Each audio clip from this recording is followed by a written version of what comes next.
റംലത്തിന്റെ ജീവിതത്തിലേക്ക് തലയിടാൻ നീ വീണ്ടും മടങ്ങി വന്നു.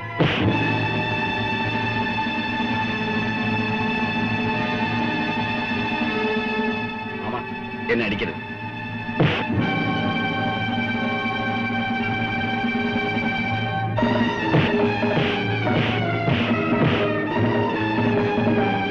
മാമ, ഇനി എന്നെ അടിക്കരുത്.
എങ്ങും പോകുന്നില്ല മോനെ.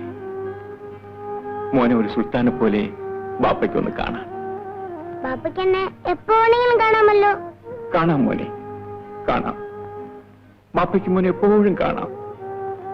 എന്നാലും ബാപ്പയെ കാണാതിരുന്നാൽ മോൻ കരയുമോ? കരയും. കരയരുത്. തന്നെയുമല്ല, ബാപ്പയും ഉമ്മയും പറയുന്നതെല്ലാം മോൻ അനുസരിക്കണം. ബാപ്പ പറയുന്നല്ല ഷാജു അനുസരിക്കുന്നുണ്ട്. ശരിയാണ്, അനുസരിക്കുന്നുണ്ട്. പിന്നെ മോൻ നന്നായി പഠിക്കണം. പഠിച്ച് പഠിച്ച് മോൻ വലിയൊരാളാകണം. ബാപ്പയോളം വലിയ ആളോ? ബാപ്പയേക്കാൾ വലിയവൻ. വലിയ വലിയ വലിയ ഒരു പോലീസുകാരൻ അല്ലേ ബാപ്പ? അതിലും വലിയ ആൾ. ഇൻസ്പെക്ടർ, കമ്മീഷണർ, IG, പിന്നെ പിന്നെ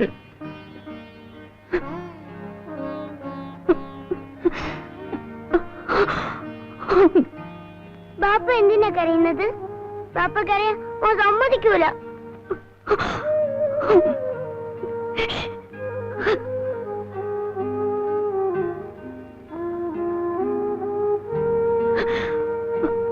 സുൽഫിക്കർ വന്നല്ലോ.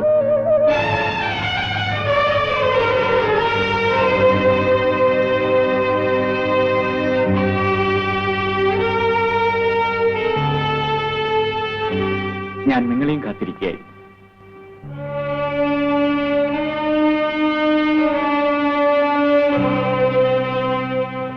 വരൂ.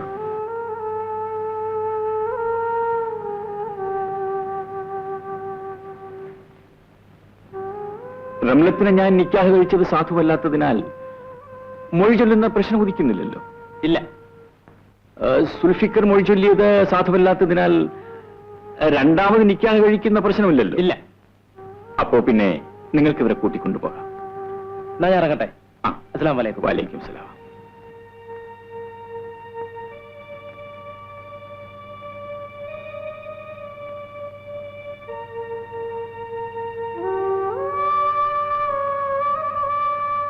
മോനെ, ഇതാണ് നിന്റെ ബാപ്പ. ചെല്ല്. ഇല്ലില്ല, ഇത് മാമയാ. മോന്റെ ബാപ്പ ഇതാ. ചെല്ലു മോനെ, ഇത് നിന്റെ ബാപ്പയാണ്. വാമനെ. ചെല്ലു മോനെ. വാമനെ, വാ. പോ മോനെ, പോ. വാമനെ. പോ. മോന്റെ ബാപ്പയല്ലേ, ചെല്ല്.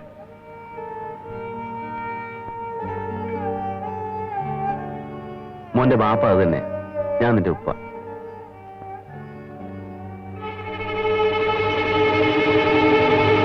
ആരാ സുൽഫീഖർ? ഞാനാ. എന്താ? നിങ്ങളെ അറസ്റ്റ് ചെയ്തിരിക്കുന്നു. എന്താ കാര്യം? ഇന്നലെ രാത്രി ദജ്ജാൽ അബുവിനെ ഇയാൾ കൊന്നു. ഇല്ല, ഇവർ പറയുന്നത് സത്യമല്ല. ഞാൻ ആരെയും കൊന്നിട്ടില്ല. കൊന്നിട്ടില്ലേ? നിങ്ങൾ ഇന്നലെ ദജ്ജാൽ അബുവുമായി വഴക്കുണ്ടാക്കിയില്ലേ? ഉണ്ടായി. നിങ്ങൾ തമ്മിൽ അടിപിടി നടന്നില്ലേ? നടന്നു. അവസാനം രക്ഷയില്ലെന്ന് വന്നപ്പോൾ നിങ്ങൾ അയാളെ കുത്തിക്കൊന്നു. ഞാൻ ആരെയും കൊന്നിട്ടില്ല. അത് തെളിയിക്കേണ്ടത് കോടതിയിലാണ്. വിലങ്ങ് വയ്ക്കൂ.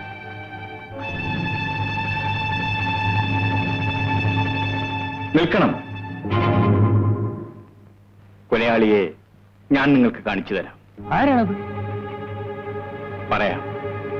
ഇന്നലെ രാത്രി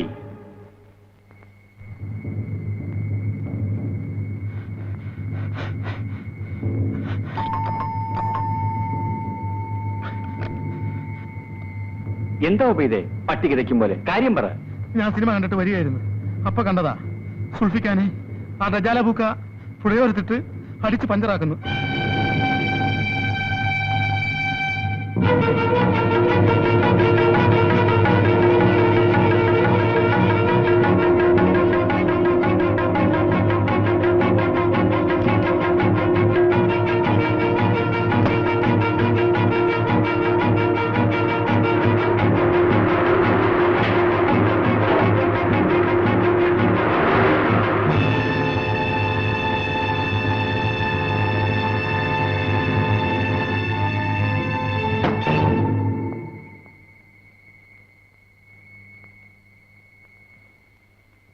മാമ സുൽഫിക്കറുമായി വഴക്കുണ്ടാക്കിയോ?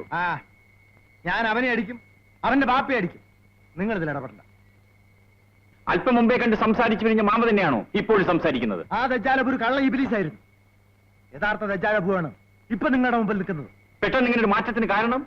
എനിക്ക് അപ്പോഴും ഇപ്പോഴും ഒരു മാറ്റമില്ല. സുൽഫിക്കറിന് റംലത്തിനെ തിരിച്ചേൽപ്പിക്കാമെന്ന് മാമ വീട്ടിൽ വെച്ച് സമ്മതിച്ചത് ഈ പ്രശ്നത്തിൽ നിന്ന് നിങ്ങളെ ഒഴിവാക്കാൻ. അവനൊരിക്കലും ഇനി എന്റെ മരുമകനായി വരാൻ ഞാൻ സമ്മതിക്കില്ല. ഉറങ്ങിക്കിടന്നിരുന്ന എന്റെ ഭാര്യയെ മാനഭംഗപ്പെടുത്താൻ ശ്രമിച്ച നീചനാണ്. സുൽഫിക്കറിനെ കൊണ്ട് റംലത്തിനെ മൊഴിചൊല്ലിക്കാനും പണക്കാരനായ എന്നെ കൊണ്ട് അവളെ നിക്കാഹ് കഴിപ്പിക്കാനും വേണ്ടി നിങ്ങളും നിങ്ങളുടെ ഭാര്യയും കൂടി ചേർന്ന് ഒരുക്കിയ ഒരു കെണിയല്ലായിരുന്നു അത്? അപ്പോ നിങ്ങളത് മനസ്സിലാക്കി. എങ്കിലും ഞാനൊന്നും വിളിക്കുന്നില്ല. സുൽഫിക്കറിനെ വകവരുത്തിയിട്ടേ എനിക്കിനി വേറെ ജോലിയുള്ളൂ. അവനെ മാത്രമല്ല, അവന്റെ കുടുംബത്തെ ഒന്നടങ്കം ഞാൻ നശിപ്പിക്കും. അവന്റെ വീട്ടിൽ നിന്ന് ഞാൻ തീക്കൊള്ളും. ഈ പോക്ക് നിങ്ങളുടെ നാശത്തിനാണ്. അവൻ ജീവിച്ചിരിക്കുന്നതാണ് എന്റെ നാശം. എന്റെ സ്വപ്നങ്ങൾ അത്രയും അവൻ കുഴിച്ചു മൂടും. അതിനിടയാകും മുമ്പ് അവന്റെ കഥ ഞാൻ കഴിക്കും. ഈ തീരുമാനത്തിന് മാറ്റമില്ല? ഒരിക്കലുമില്ല. ഈ നിമിഷം വരെ നിങ്ങളൊരു ചീത്ത മനുഷ്യനായിട്ടാണ് ജീവിച്ചു പോകുന്നത്. ഇവിടെ നിന്ന് അങ്ങോട്ടെങ്കിലും നിങ്ങളൊരു നല്ല മനുഷ്യനായി കാണാൻ ഞാൻ ആഗ്രഹിക്കുകയാണ്. നിങ്ങൾ നിങ്ങളുടെ തീരുമാനത്തിൽ നിന്നും പിന്തിരിയണം. ജനിച്ചത് മുതൽ നാളിതുവരെ നിങ്ങൾ മൂലം മനസമാധാനം നശിച്ചു കഴിയുന്ന നിങ്ങളുടെ മകളുടെ നല്ല ഭാവിക്ക് വേണ്ടി ഞാൻ നിങ്ങളോട് യാചിക്കുകയാണ്. ദയവ് ചെയ്ത് സുൽഫിക്കറും റംലത്തും ഒരുമിച്ച് ജീവിക്കുവാൻ നിങ്ങൾ അനുവദിക്കണം. തോൽവി എന്തെന്നറിയാതെ ജീവിച്ചിട്ടുള്ളവരാണ് ഈ ദജ്ജാലബു. ജീവിച്ചിരിക്കുന്നിടത്തോളം കാലം അതിനൊരു അപവാദം വരുത്തി വെക്കാൻ ഞാൻ തയ്യാറല്ല. തീർച്ചയാണോ? തീർച്ച. എങ്കിൽ നിങ്ങൾ ഇനി ജീവിച്ചിരുന്നുകൂടാ.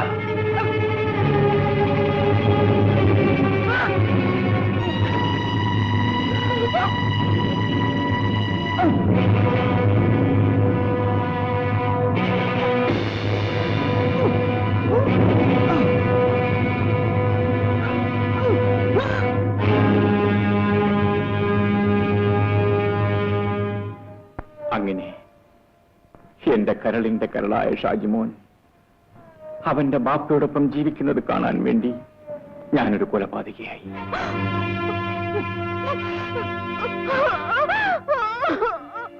നിങ്ങൾക്ക് എന്നെ അറസ്റ്റ് ചെയ്യാം. അപ്പോൾ ഈ താക്കോൽ കൂട്ടം നിങ്ങളുടേതായിരിക്കും. ബഹളത്തിനിടയിൽ മറന്നുപോയതാണ്. തരാൻ പറ്റില്ല. ഇത് കോടതിയിൽ ഹാജരാക്കേണ്ട തെളിവാണ്. കോൺസ്റ്റബിൾ, വിലങ്ങ് വയ്ക്കൂ. ക്ഷമിക്കണം, ഒരു നിമിഷം.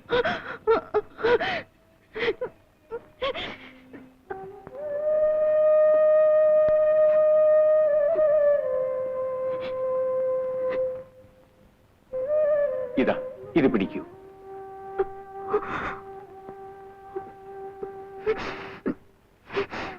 എന്റെ ഈ വീടും അതോടനുബന്ധിച്ചുള്ള മറ്റെല്ലാ സ്വത്തുക്കളും ഞാൻ സ്വമനസാലെ ഷാജിമോന്റെ പേർക്ക് എഴുതി വച്ചിരിക്കുന്ന വസിയത്ത് പത്രമാണിത്.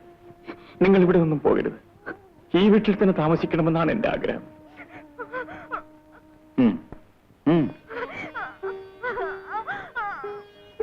ഇത് വാങ്ങൂ. ഇതാ.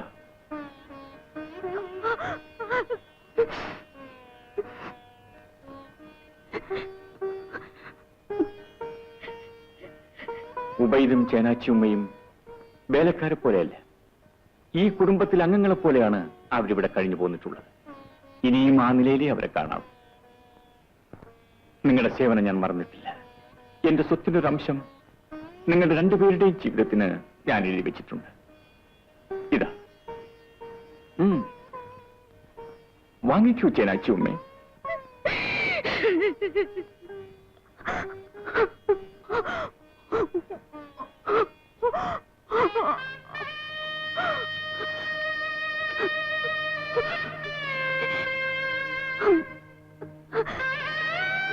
റംലത്തിന് എന്നോട് വെറുപ്പും ദേഷ്യവും കാണുമെന്ന് എനിക്കറിയാം.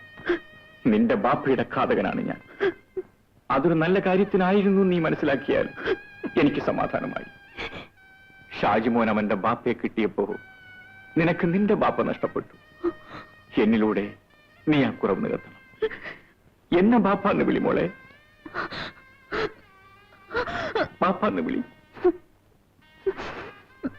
ഇല്ലേ, നീ വിളിക്കില്ലേ? കൽത്തുറുങ്കിലേക്കുള്ള യാത്രാമധ്യേ മധുരമായ നിന്റെ ആ വിളിയൊച്ച എന്റെ മനസ്സിൽ കുളിരണിയിക്കുമെന്ന് ഞാൻ വിശ്വസിച്ചു.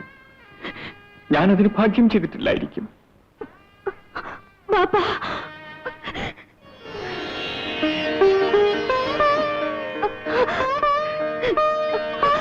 മതി, എനിക്ക് തൃപ്തിയായി. ഇനി ഏത് കൽത്തുറുങ്കം എനിക്ക് സ്വർഗമായിരിക്കും. മോനെ, ബാപ്പ പോട്ടെ മോനെ. ബാപ്പ എവിടേക്കാ പോകുന്നത്? ബാപ്പ പോകുന്നത് ബാപ്പ